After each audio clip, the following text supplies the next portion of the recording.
Well, how apt that our video should start with with a rooster. Okay, well, yesterday was a heck of a busy day. Now, I'm going to try to explain a lot of things in this video, so bear with me because things are changing so very, very quickly. If you've been paying attention at all, you will have noticed that things are suddenly escalating in a fashion that is like being tied to the end of a rocket. Right as of now, if I look at on YouTube, they offer you what they call a dashboard, and you go to the dashboard and you can look at various things. You can look at analytics, you can look at all aspects of your YouTube channel. And what I'm looking at here is that our by the end of today, certainly by the beginning of our day tomorrow, we will be at 24,000 subscribers. Now, what has that meant in terms of change for us? Well, obviously, we're earning a little bit more money. Now, in terms of American earnings, this is an absolute pittance. We're probably getting about 15 pesos an hour each. Pesos, I think. Yeah. And this is not worrying us because that's not what our work is. Our work is not about money, believe it or not. It's about doing the work, and that is about helping. But just giving you some idea, our views now are at 2.5 million. This is not sort of devastating world news, by the way, because if you... Let me correct. Our total views is 10 million overall. 10 million? Yeah. Oh, I've been corrected. I'm looking here. It says views on analytics. It says views. Oh, I'm looking at a month. A month. Oh, I see. 2.5 million a month. Actually, it's 2,418,314 views for this month. Now, for this month alone, we have added 9,372 new subscribers.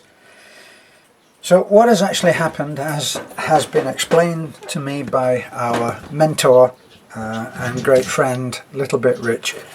He said that what has happened is because of the increase in interest, which Beth and I put down to a couple of videos that we made, Till Death Do Us Part, and Beth's video of Can You Survive on $500 pension. That's for expats coming over here, and we get so many questions about this. Can I survive on this amount, that amount, the other? And she plucked a figure out of the air, 500. A lot of people thought she was talking about us, which she was not. Hypothetical situation. Could a person survive? Not how do we survive, but could a person survive on that amount? And she went into it.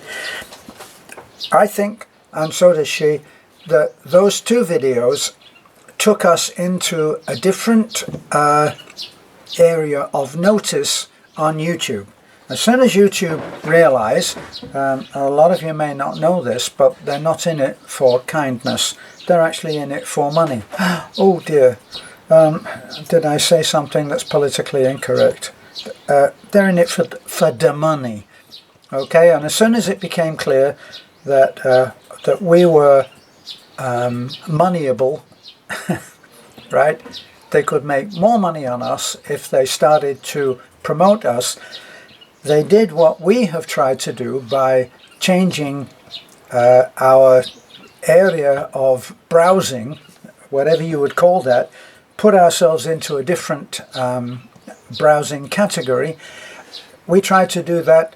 We were in travel because that seemed to be the only place that we could be in, and then we changed and put it into something else. Well, what our friend Little Bit Rich says is that now they're promoting you over a wider area because of the kind of interest that you have been generating. So now, instead of adding maybe 30 or 40 or 50 or 100 in a week or in a day sometimes. We're adding 1,000 a day. Now, at one time, we used to say, if we could get to 30,000, we would be quite happy.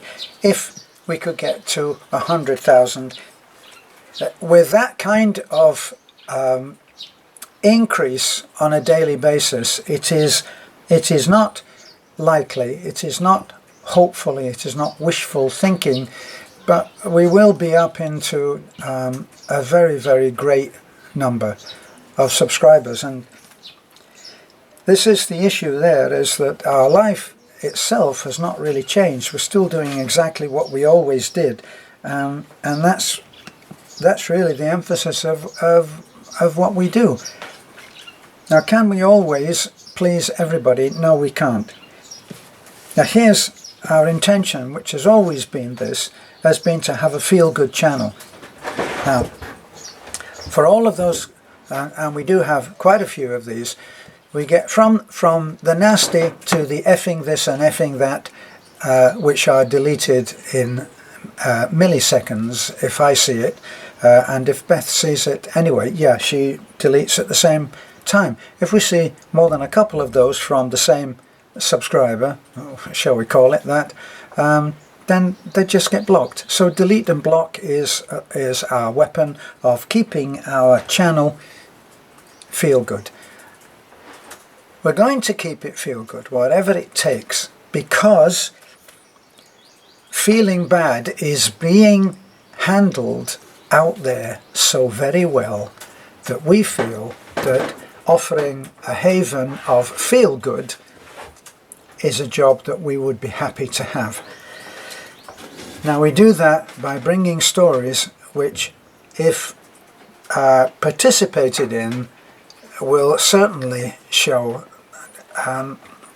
show hope, show that there is life on this planet which is prepared to share what they have. There are people who realize that they are not divorced from, sorry to use that word, they're not divorced from their fellow beings. They're actually very much linked in. And the way that people feel once they have helped is amazing. And this brings in what I always thought was the case, where when someone helps another, it's not just about the person that gets helped. And I think that this is where I think most people go wrong. Now, people keep telling me, boy, I could paper the walls with the number of times that I've been told, teach a man to fish and you feed him for life. Oh, boy, I'm glad that that's not a physical thing, because if it was, it would be worn out. We'd have to apply to whoever it is for these quotes to build us a new one, because it's just simply worn out. It's not taken in. Often the people who say, teach a man to fish, are not out there teaching anybody to fish. Okay? So, a lot of the time, we are gently trying to introduce change by what we do, by example. Giving by example shows somebody else that it's possible to give, and it's possible to help somebody, and you don't have to get a pat on the back, and you don't have to have a reward, and that person does not go into debt with you. That's the key, is first of all, you don't judge whether that person deserves your help. You say, that person needs help and I can give it and I am willing. Then go ahead and do it, and don't expect anything back. A lot of the time, another quote that is quite often given to me is, even Jesus.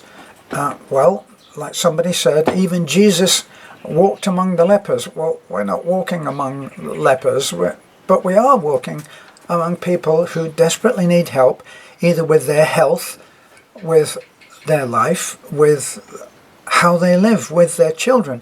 And children brings me to the major part for us, for me. Yesterday we went on a mercy train, if you want to call it that, and we drove to Tagbilaran. What did that involve? It involved waking up about 3:30 in the morning, trying to get myself awake. Just getting my eyes open is a struggle at that time in the morning sometimes. 3:45 out of bed, get ready, and pick up as close to 6 o'clock as was possible the 3 people that we were taking. Actually, it wasn't 3 people, because we took with us Beth and I to Taliklik and Bibi, who we take with us because I feel that it's an experience of potential growth for them to see how other people are living and meeting challenges. We picked up Marisol with baby Faith and her mum, Marisol's mum. We put the 2 of them into the Big Blue with Faith. The next call is to get, well, the next passengers are 3 people. That's Dennis with that huge tumour in his leg, which is going to involve what I think is a delicate operation. Not that baby Faith is not in for a delicate operation. It's going to be an amputation of his leg, which is good news if it saves his life, but of course it's not bad news. It's bad news that he is losing.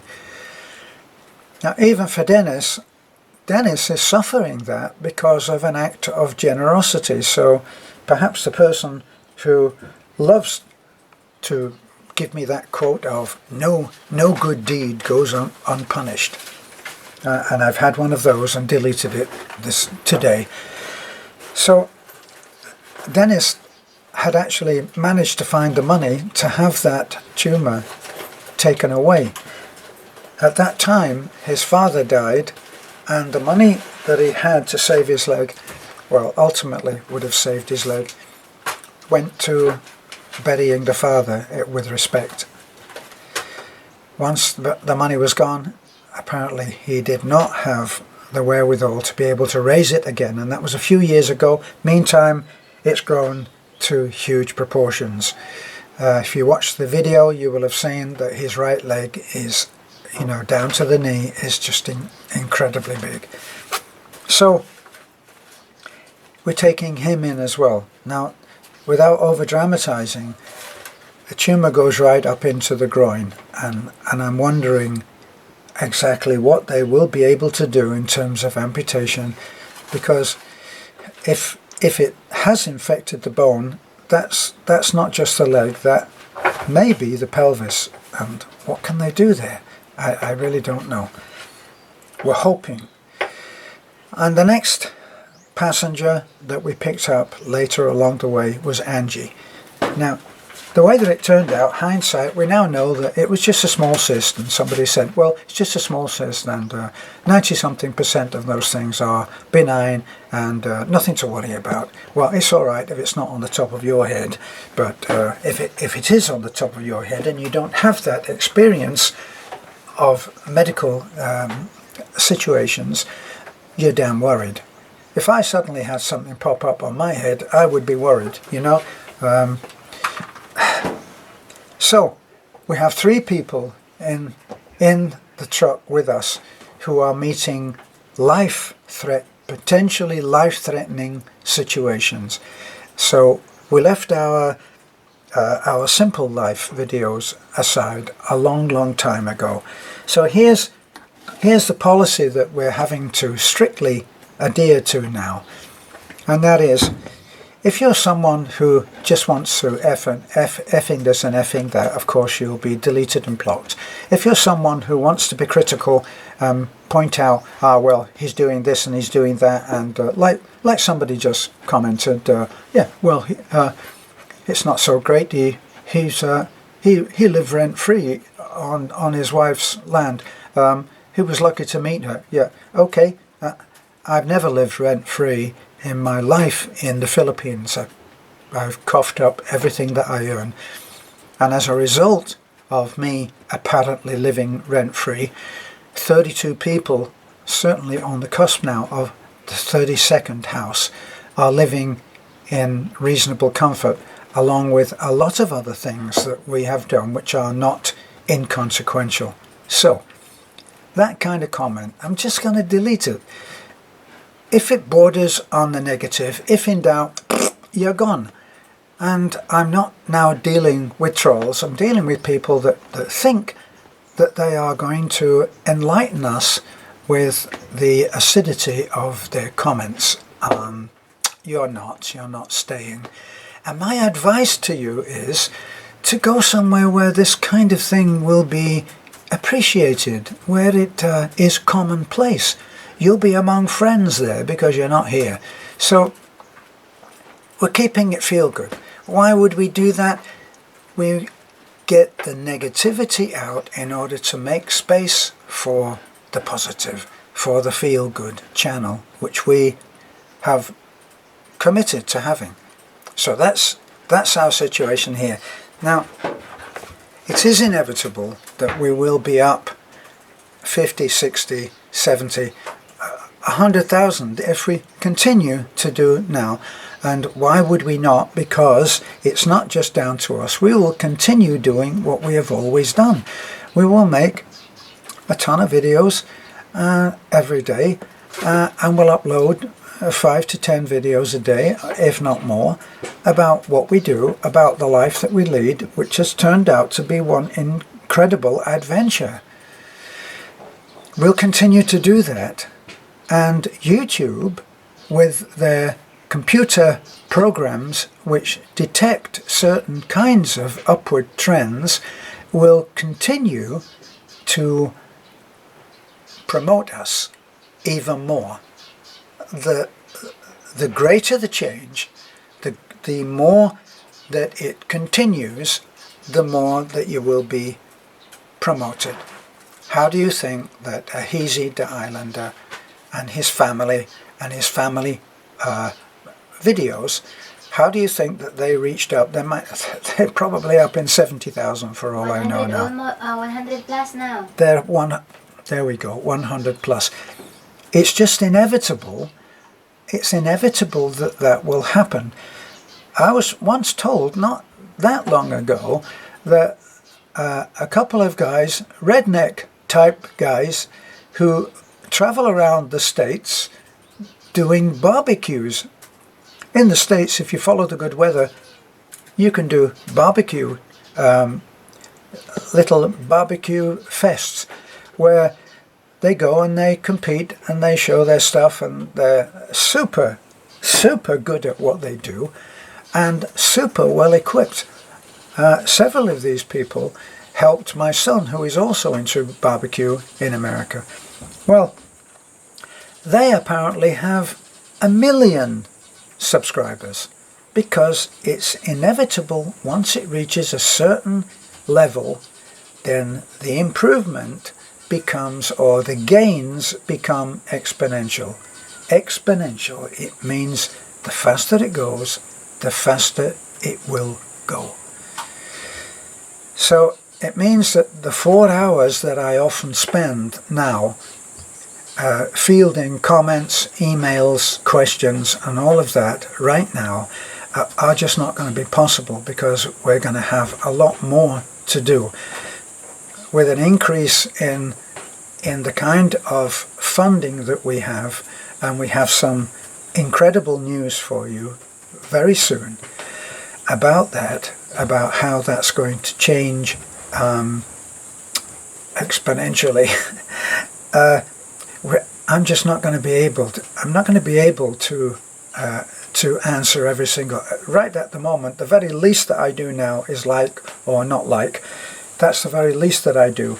But I try to give a comment. I try to actually have a relationship with our subs, which anybody up to 10,000 will probably attest that this is true. And I always say that I answer any message.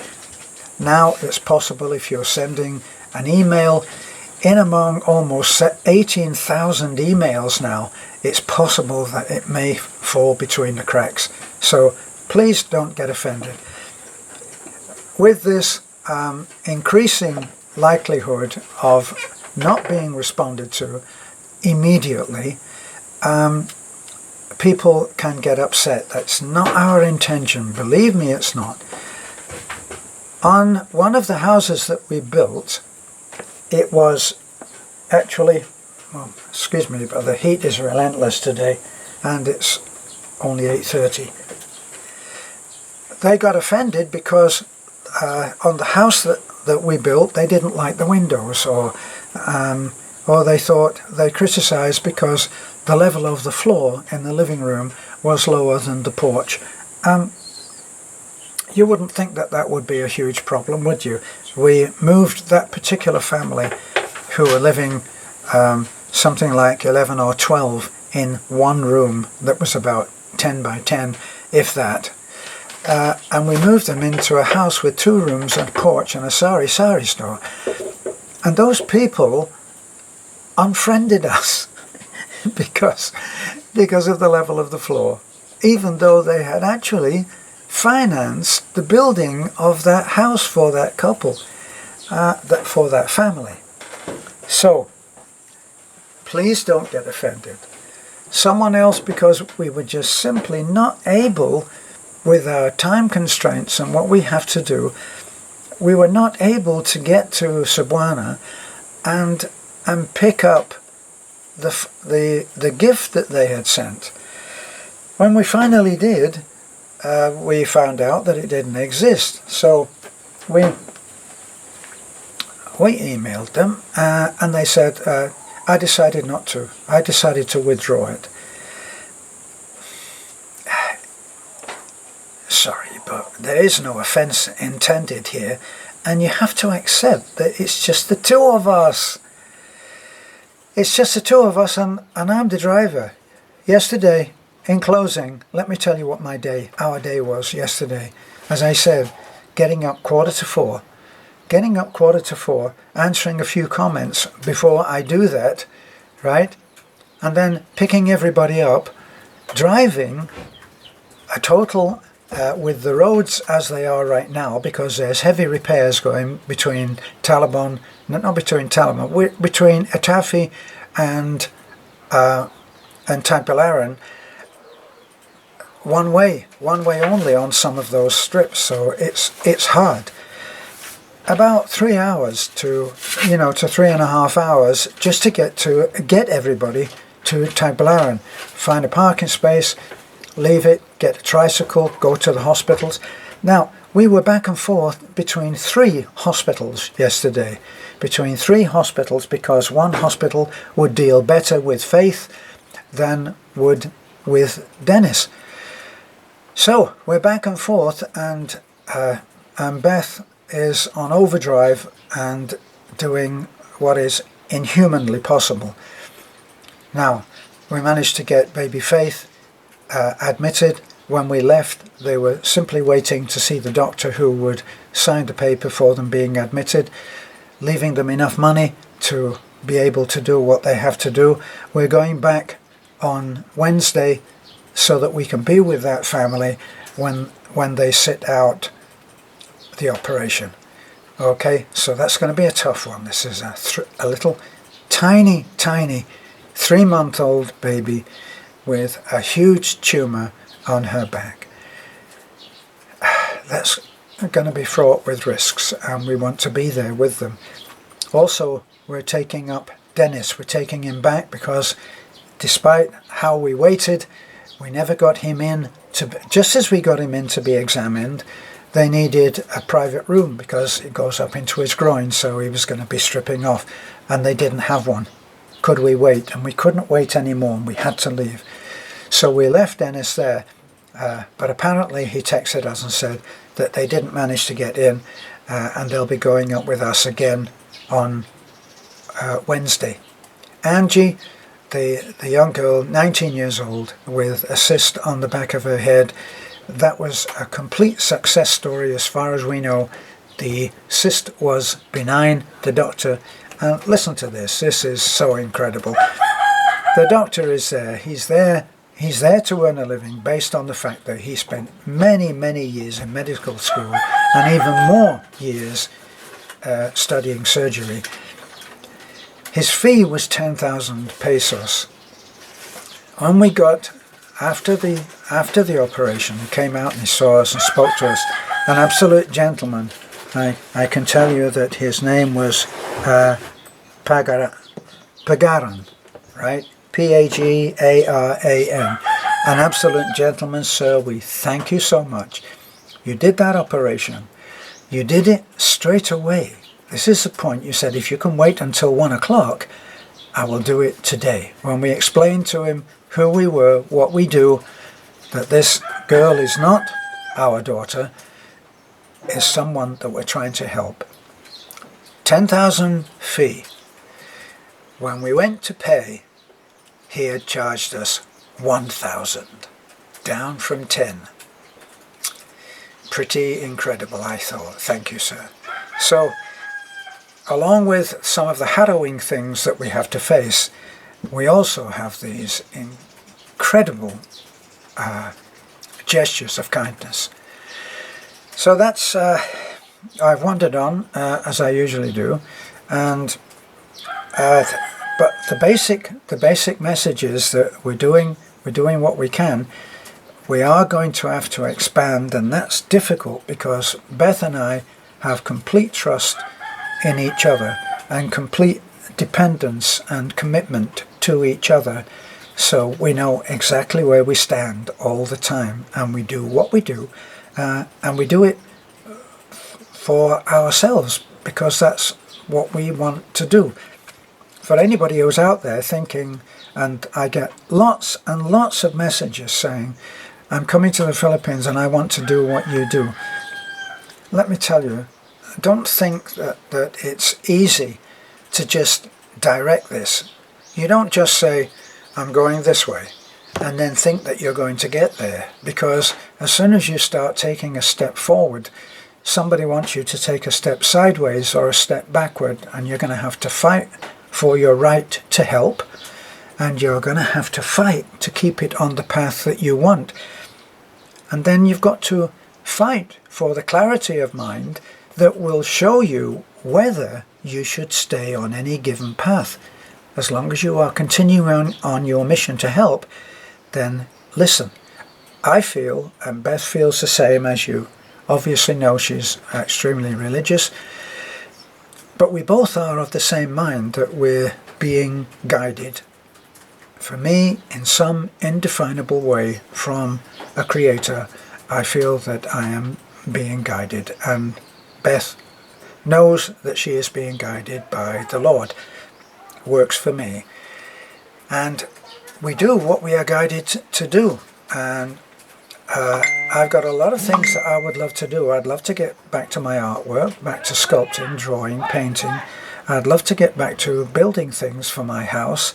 I'd love to finally pick up that beautiful guitar that I bought 5 years ago and put some time in on actually learning how to play it. Many things that I would like to do. I would like to return to writing. I don't think it's going to happen. Any of those things are going to happen because our mission dictates the way that we're going. And if you're coming over here with the intention to help, just allow the messages to come in. Allow incoming calls. Okay, enough waffling on from me. So, thanks for listening, and bye for now.